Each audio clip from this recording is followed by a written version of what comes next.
What's up, guys? Welcome to a new episode of the Guru Podcast. My name is Christian the Guru. Like Russell Wilson always says, Guru Nation, let's ride.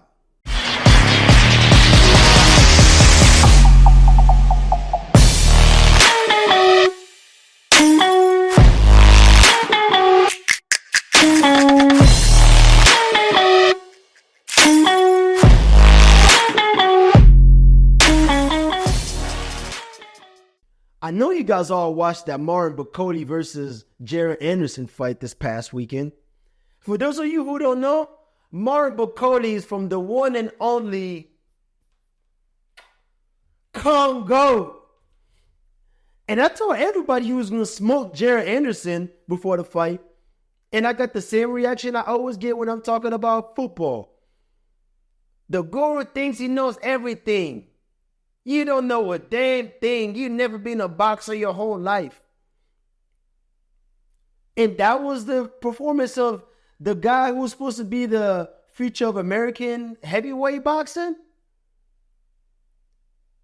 Jared Anderson is trash. He fought against a bunch of guys who don't even have Wikipedia pages. He fought against a bunch of plumbers and truck drivers. All I heard was, he's the future of American boxing. Matter of fact, you're from Congo. Y'all don't even know how to fight. Y'all known for hunting lions and tigers. Oh, yeah? Well, watch this.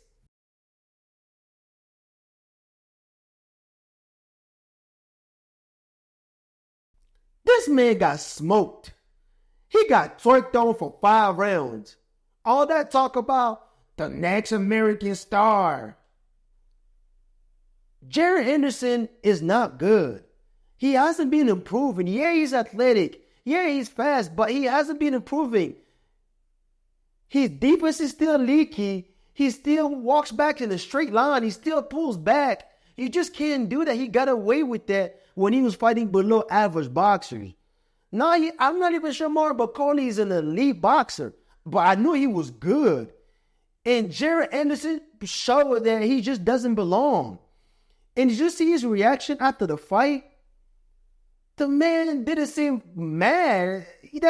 Seems like he doesn't care. I don't think he actually has the passion for boxing.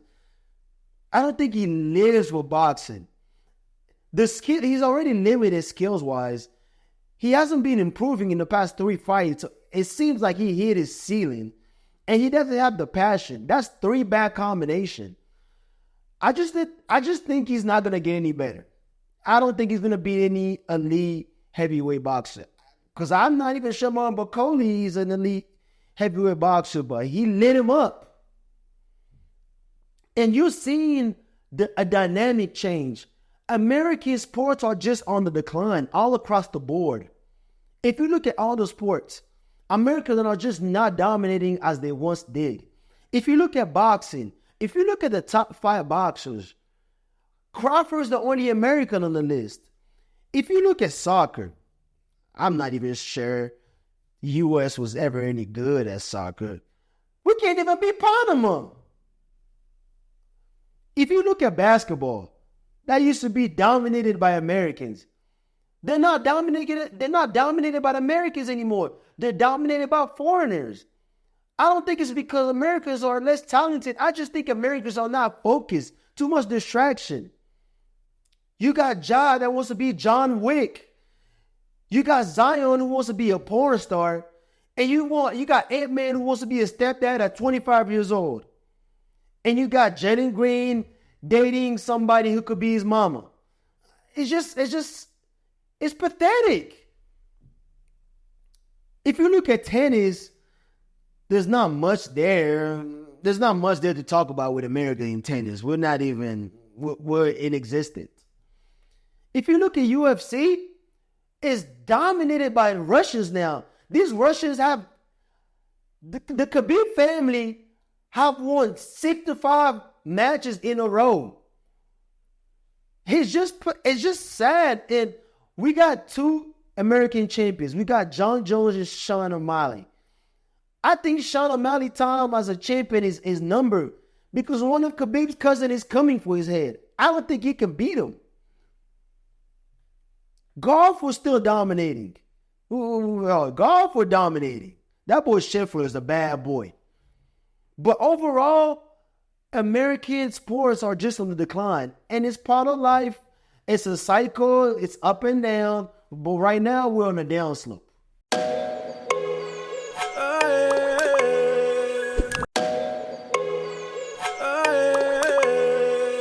So in the last episode, the guru talked about Lamar Jackson.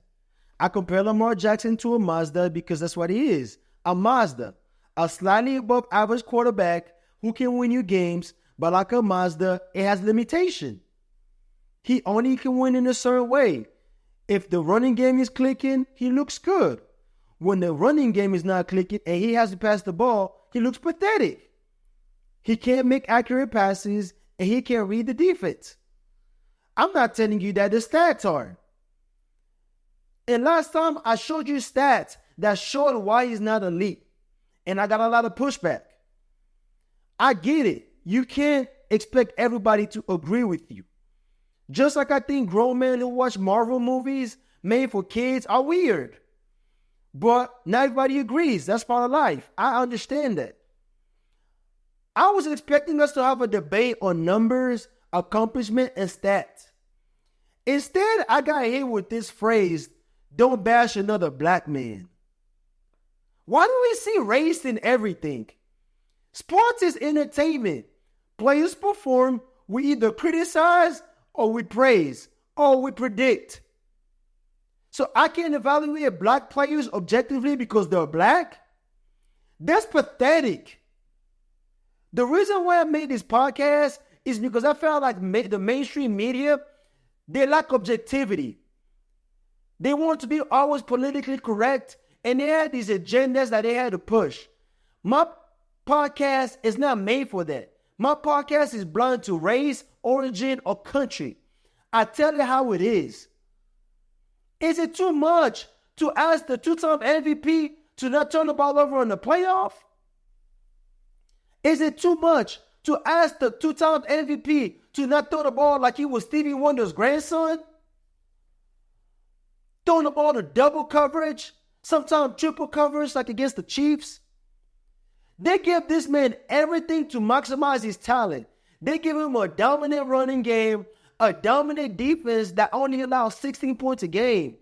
And he still can't win. What does Lamar need? He needs Jesus to roll routes for him? Does he need Jesus to transform his passes into double coverage into touchdowns? It's pathetic. My podcast does not take race into account. I criticize Steve Kerr's coaching. I criticize Reed Shepherd's comparison to Stephen Curry. If you can't talk about sports without putting race or without bringing up race, maybe you need to go to therapy.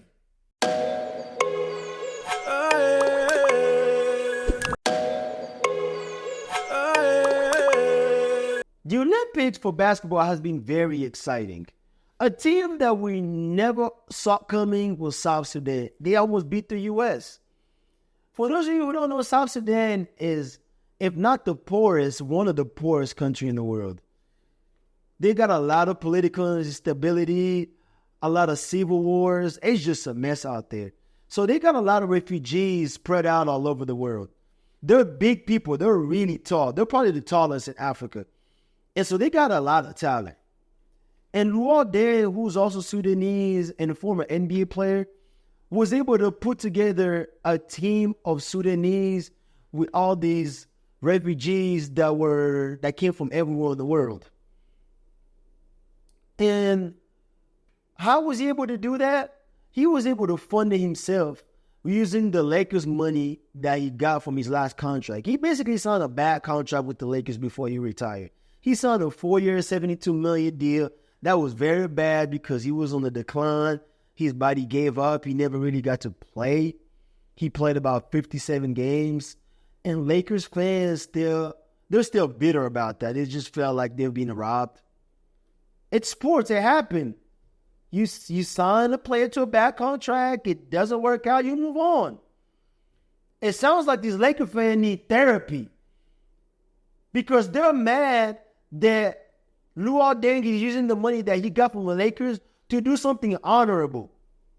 That's what you're mad about?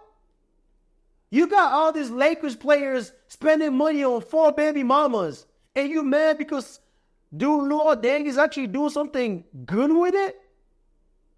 This is pathetic. Some of y'all wouldn't even think about opening a pawn shop if you were rich in your neighborhood. And you judging a man for doing something honorable? Some of y'all get paid by your company and you go out there and spend money on superhero events. You got grown men spending money at the Comic-Con. And you want to judge this man? You have the audacity to judge this man for doing something patriotic? You want Laker fans, you want to be mad at something? Be mad at the Lakers for drafting an NFL talent called Bronny James, giving him $7 million. The man could score against guys who won't be future Home Depot managers at Summer League. He couldn't even score on them. Y'all pathetic.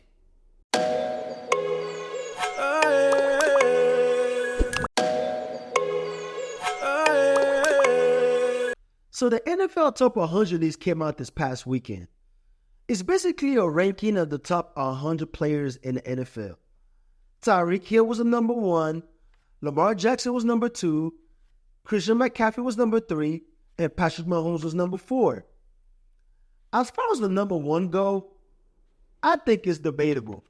I think there's a couple players who deserve that spot, but quite honestly, Tyreek Hill has a really good case. He was on pace to have 2,000 receiving yards in one season. It's never been done before.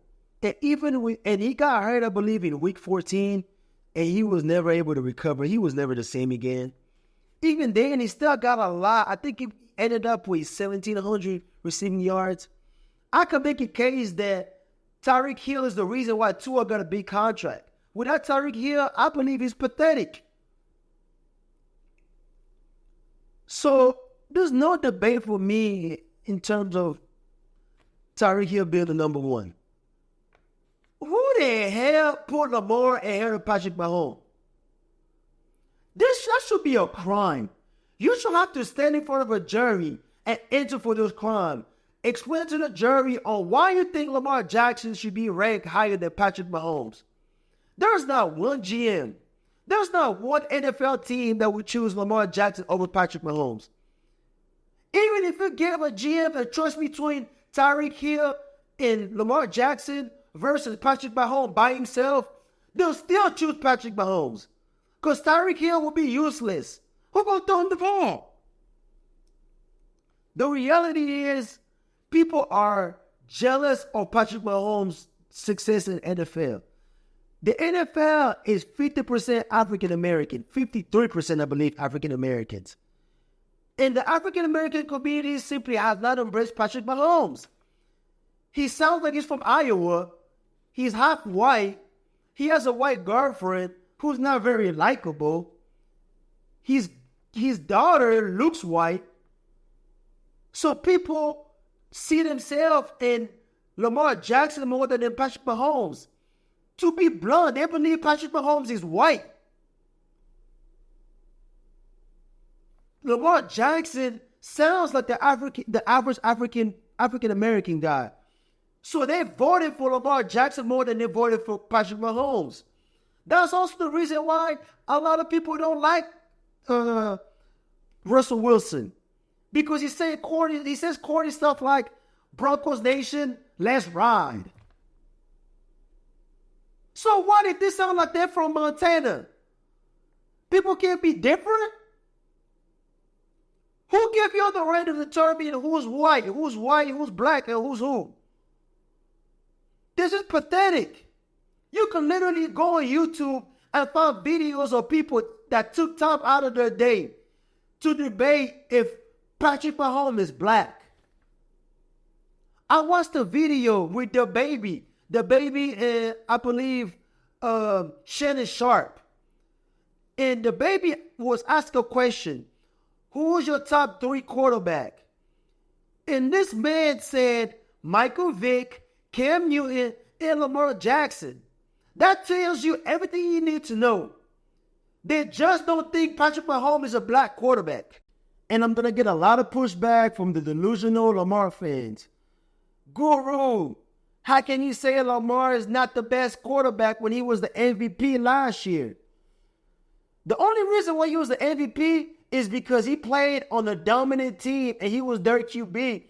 And they were dominant. Not just because of him.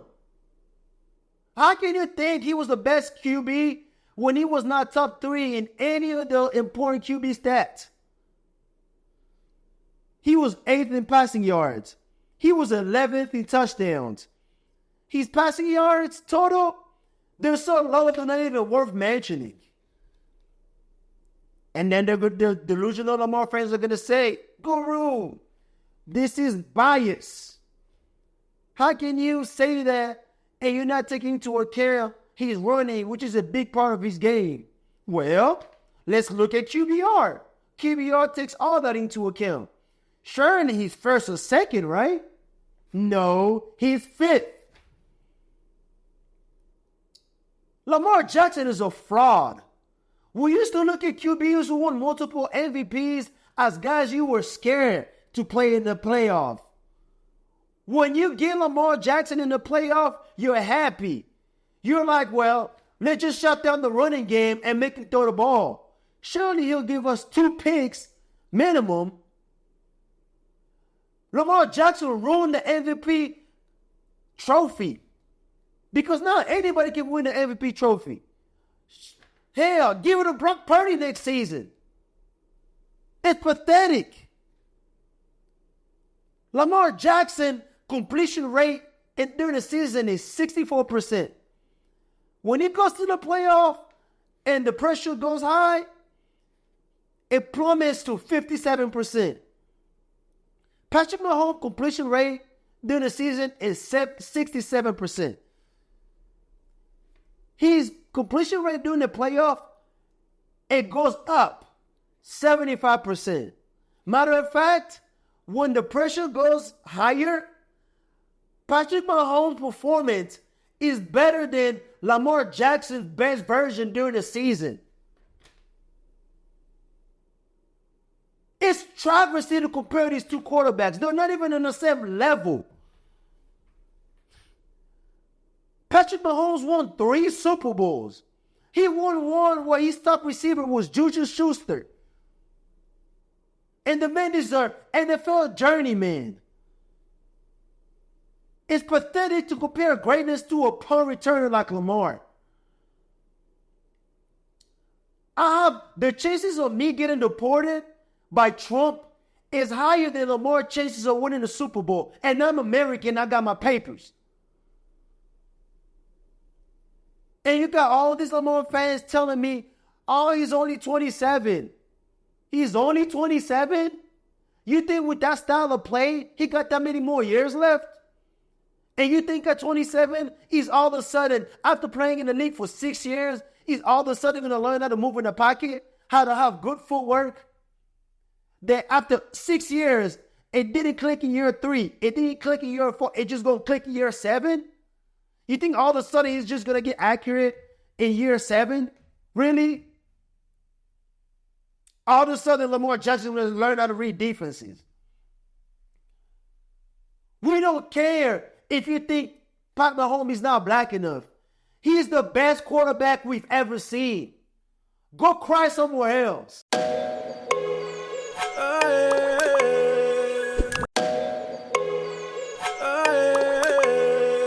You ever heard the saying, where there's smoke, there's fire? This past weekend, the report came out about Deion Sanders' locker rooming at Colorado. It's undisciplined, a lot of fights, a lot of money moving around. It feels like GTA. Supposedly, his son is like John Jones in the locker room punching people. When I saw this report, I was stunned. flabbergasted. Who could have seen that coming? You mean to tell me a program where the coach's son is recruiting players on Twitter is undisciplined? Wow. You mean to tell me a program where Lil Wayne was performing at the spring game in April and the whole team was forced to go watch or they'll get cut because the coach's son was performing? You mean to tell me that team is undisciplined? Wow. You mean to tell me the program where the coach ran his mouth that he was coming in bringing Louis Vuitton luggage when in reality he brought a bunch of FUBUs?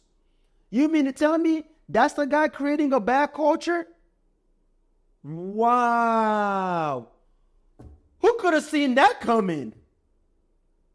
This is what happened when you got a horrible coach who tricked you into believing he's a good coach, but in reality, he's a motivational speaker. Deion Sanders has never been a good coach. He won 2 titles at a Sunday League conference. My God, he's not good. He's not good with the X and O's in football. He still was unprepared. He couldn't adjust in game. He had poor clock management. Some of you guys will be like, well, Guru.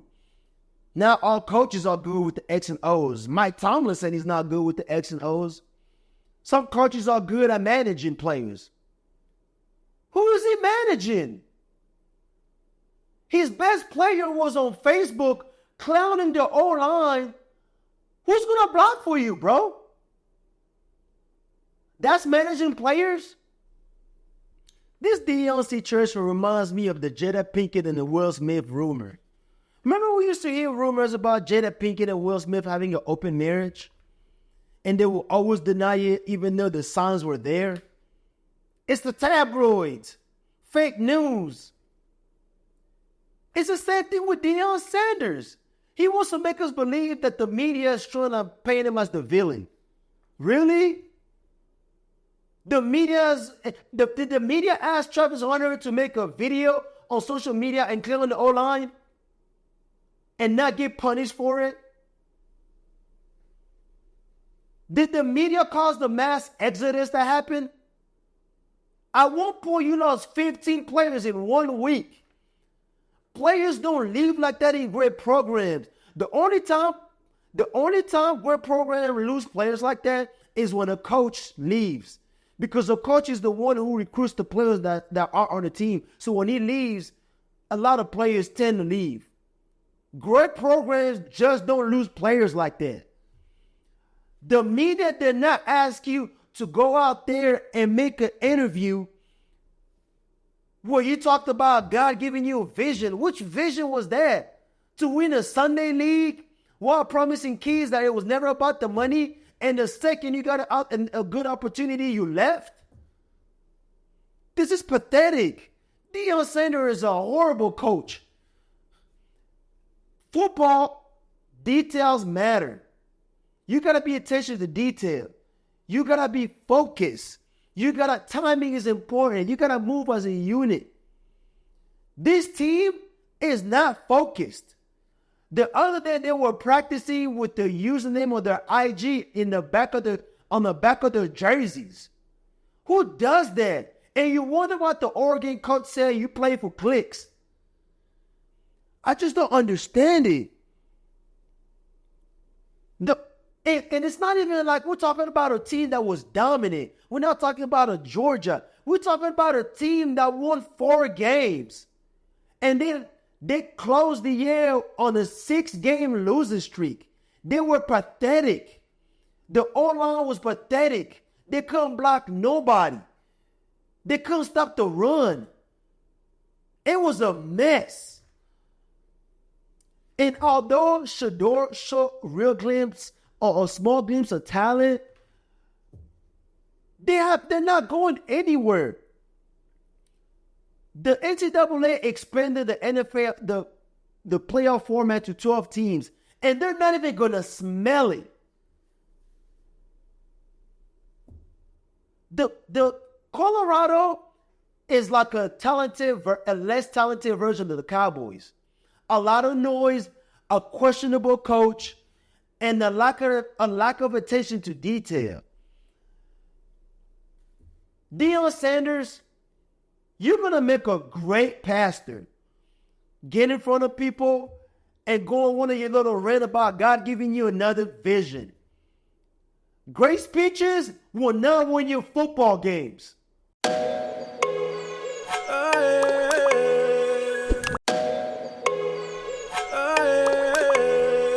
Josh Allen has been one of the best QBs in the NFL in the past 4 years. He gets criticized a lot because he throws a lot of picks. Sometimes the criticism are justified. A lot of times, people exaggerate with the criticism because we overlook some of the facts that causes him to throw all those picks. And so now we exaggerate and we get slightly above average quarterback like Jalen Hurts, Brock Purdy, Lamar Jackson play 1 or 2 good seasons, and then we start comparing him to Josh Allen. Josh Allen is the second best quarterback in the NFL after Patrick Mahomes. If you don't agree with that, maybe you should start watching water polo because you clearly don't understand football. Josh Allen has every attribute that you would want in a quarterback. He's tall, fast, strong. He's durable. He can throw. He can run. He can do it all. He's a machine. Josh Allen was drafted in 2018. It took him 2 years to get going. He became a star in 2020. Ever since he became a star, the man throws for 4,000 yards every single year. He's top 5 in QBR except 1 year. He's always top 5 in touchdown except 1 year. The man can do it all. The reason why Josh Allen struggles is because he plays for a defensive-minded coach who cannot figure out the running game. If you take away this past year with James Cook, the Bills haven't had a running back who ran for more than 1,000 yards since 2017. That's how long it has been since they had a decent running game. It's pathetic. And it's not like they're compensating the lack of running game with weapon on the outside. They only had one weapon all these years is Diggs. Well, if you have one weapon, teams can take that away. And so they ask Josh Allen to save them a lot of time. And that's why sometimes Josh Allen throws a lot of picks because he feels like he needs to push the ball down the field. So he starts doing things he shouldn't be doing. He starts throwing the ball into windows that he shouldn't be throwing. And that's because Sean McDermott is a pathetic coach who he's limited. Whether it's in life or in business, you can't be rigid. You got to be able to adapt. You got to be able to evolve. You got to be able to move with the time. And a lot of these NFL teams are just stuck in their ways. The era of winning a Super Bowl by just running the football and playing defense with a sorry QB like Trent Dilfer is over.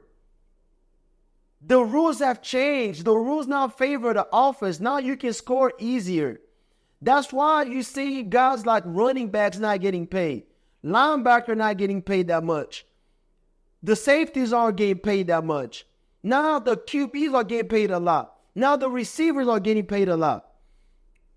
Aside from a few exceptions, like the Harbaugh brothers, who are exceptional, defensive-minded coaches just don't work that well. They're tone deaf to offense. They're limited. They don't take a lot of risk. They hire the wrong offensive coordinators. They don't put the quarterback in the right position to win a lot of time. And they tend to overpay defensive players. We saw that with the Pittsburgh Steelers. They got one of the highest payroll on defense. They got the highest payroll on defense, and by a lot. It's pathetic. Mike Tomlinson hiring guys like Matt Canada to come into a team and run a Pee Wee football offense in the NFL. We saw that with Bill Belichick hiring Matt Patricia, who had no business being an offensive coordinator. They just make the wrong decisions. You know who the Bills and Sean McDermott remind me of? They remind me of Blockbuster. In the late 90s and the early 2000s, Blockbuster was the biggest movie rental company in the U.S. You had to go into the store physically, rent the movie, they'll give you a couple of days, yeah, you'll return it. And if you were late returning the movie, which a lot of time most people were late, you would get a late fee. And their business model thrived on those late fees. They depended on them. Netflix comes in with a better business model, where instead of people dealing with late fees, you will get a subscription. Instead of having to go in physically to rent the movie, you will just go online and pick whatever movie you wanted, and you'll order it, and it'll come through the mail. And instead of having 1 or 2 days to watch it, you'll get to watch the movie for as long as you want. It was a better business model. They tried to become partner with Blockbuster. Blockbuster being rigid and stuck in their ways, they said no. The biggest mistake they ever made. Netflix goes on its own. They start thriving. Blockbuster, they noticed that Netflix was thriving, and so they started realizing that Netflix was a threat. Instead of changing their business model to try to fight Netflix by going online, they decided to make a small change. They decided to take the late fees away, which was a good change, but not enough. Just like the Bills, instead of changing their philosophy by getting rid of the defensive-minded coach, they decided to make a small change by firing the offensive coach, the OC, and hiring a new one. They need to get rid of the coach. And as we know today, Blockbuster didn't survive. Just like the Bills aren't going anywhere. It's clearly been shown that the best teams in the NFL, most of them have offensive-minded coaches. Andy Reid, Matt LaFleur, Mike McCarthy, Kyle Shanahan. I can make a case that Brock Purdy is a below-average quarterback who's being elevated by Kyle Shanahan's schemes. Offensive coaches can elevate your play. Defensive coaches can't. You have to be good already. All these years, they've only had one weapon, and it's Diggs. Their best receiver was Gabe Davis. The man is a better blocker than a receiver. He's a gadget receiver. He can't catch. He can't run routes. I couldn't trust this man to catch a bouquet at a wedding. And this is who Josh Allen had to win with. It's pathetic. Pat Mahomes has had a lot of success. But let's not forget, he's had a lot of help. Travis Kelce, Andy Reid is probably one of the best coaches the NFL has ever seen. He might be the greatest. At least he's in the conversation. At one point, he had Tyreek Hill. The man has had a lot of help, and now he has a top 5 defense. Josh Allen doesn't have that. And now you're asking this man to go in next season and win with a third-year receiver who only caught 39 balls last year and a rookie receiver that we don't even know if he can play yet. That's who you want him to win the Super Bowl with? Josh Allen is an elite talent. He turns the ball over a lot because he has to, because they don't put him in the right situation. He doesn't get a lot of help. But the man is good. If you don't think he's good, I don't know what you'll watch.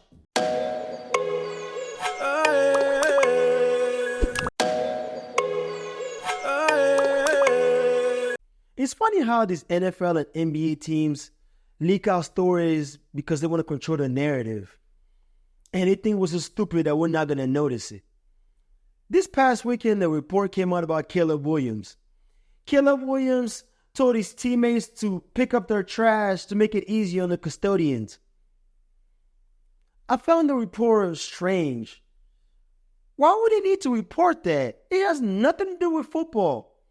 It's like somebody was trying to go the extra distance to clean up Caleb Williams' personality or reputation.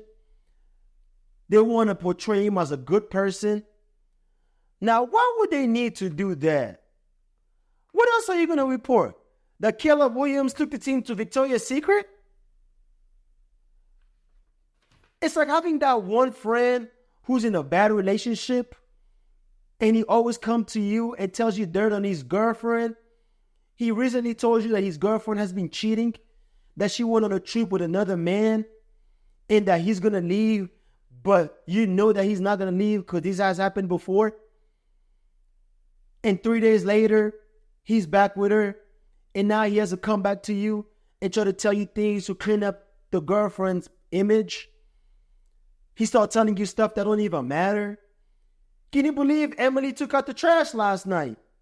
Can you believe Emily made breakfast? You can try to clean up her image all you want. The issue still remains. She's still a cheater. She still went on a trip with another man and told him to put it back in. You're trying to clean up her image doesn't change that. And all this effort that the Bears are making to clean up his reputation just reinforces the fact that he's weird and difficult. How do I know he's difficult? Because it took a long time for him to sign his rookie contract. Because he's making these excessive demands. He wanted to be paid through an LLC because he wanted to save money on taxes. He wanted equity before getting drafted by the Bears. And they told us it was a rumor. It wasn't no rumor. It was true. We are the product of our environment and the things that we're being through in life. Caleb Williams is a rookie who's rich. The kid is so rich that he drove a Porsche Taycan in college. He's worth $3 million. He's probably worth more than the Bears GM. The kid is rich. Okay? He's coming into a situation where the Bears has been pathetic at quarterback for a long time. The second best quarterback in their history, maybe even the first, is Jay Cutler. And that's sad. And this kid comes in and feels like he has all the leverage. Feels like you're desperate because you need him. And he can ask whatever you want. So he swung and tried to see what he could get out of you. I heard he even try to get the Bears to decorate his locker with Barbies. The Bears have this agenda to try to clean up his reputation because in reality, the kid is just weird. He's moody. He thinks the sun and the moon revolve around him. And people are praising him because of what he did, calling it a great leadership. In the perfect world, yeah, it's great leadership. But we don't live in the perfect world. I'm from Congo. When I first got to America, I didn't know how much people were sensitive about their weight. So one time I told my friend she looked thick. In an ideal world, I did nothing wrong. I told her the truth. She needed to get her ass in the gym. Long story short, she didn't talk to me for 2 months. We don't live in a perfect world. His teammates saw the video of him trying to ignore Keenan Allen. They feel some type of way about him. They don't like him. They already have prejudice towards him. It's like when you're about to meet somebody and another person already told you that the person you're about to meet is an asshole, you're going to have a certain attitude because you expect that person to be an asshole. And that's what's happening with the Bears. You got this kid who's coming in with a pink nail polish, a lip gloss, and a mini bra trying to tell you what to do. That's how you get people not trying to play with you anymore because they don't like you. You play football. You don't play tennis where you control your performance. It's not basketball where it's only 5 people. So you're dependent on less people. This is football where your performance is dependent on other people doing their jobs. You need the receiver to run routes. And when you're in trouble, they need to make extra effort to get open for you. You need your offensive line to block for you. Sometimes you need your running back to block for you. So you need these people to be on your side. And he's already killing the locker room before he even got there, before everything even starts. Caleb Williams walking into a locker room, telling people to pick up their trash when he haven't done anything to earn that kind of leadership is pathetic. This grown man don't want to hear some spoiled kid with a pink phone case giving him moral lessons. You know what this reminds me of? It reminds me of Russell Wilson going to the Broncos, coming in, thinking he was Versace or he was really Rockaware, asking for his own office, private parking space. It clearly didn't work because people didn't want to play for him anymore. This Caleb Williams kid is just strange. Caleb Williams is the type of dude who trash talk you and tell you that his purse collection costs more than your house and think it's normal. The Chicago Bears season has a big probability of going sideways. I don't think it's going to happen. They have a lot of talent. He has a lot of weapons with Dunze, with DJ Moore and Keenan Allen. They have one of the weakest schedule. So the first 5 games, most of them are winnable. But if they can go 0-4 or 1-5 and get up to a rough start, I think this thing can go sideways real fast, and I would not be surprised. This has been The Guru. Unapologetic and unfiltered opinions on the hottest sports stories. Breaking everything down from basketball and football to soccer and the UFC. And might we add, your host is always right. Just ask him. We hope you enjoyed the show. If you did, make sure to like, rate, and review. We'll be back soon. But in the meantime, hook up with us on TikTok and Instagram. He's gonna stop talking for now. See you next time on The Guru.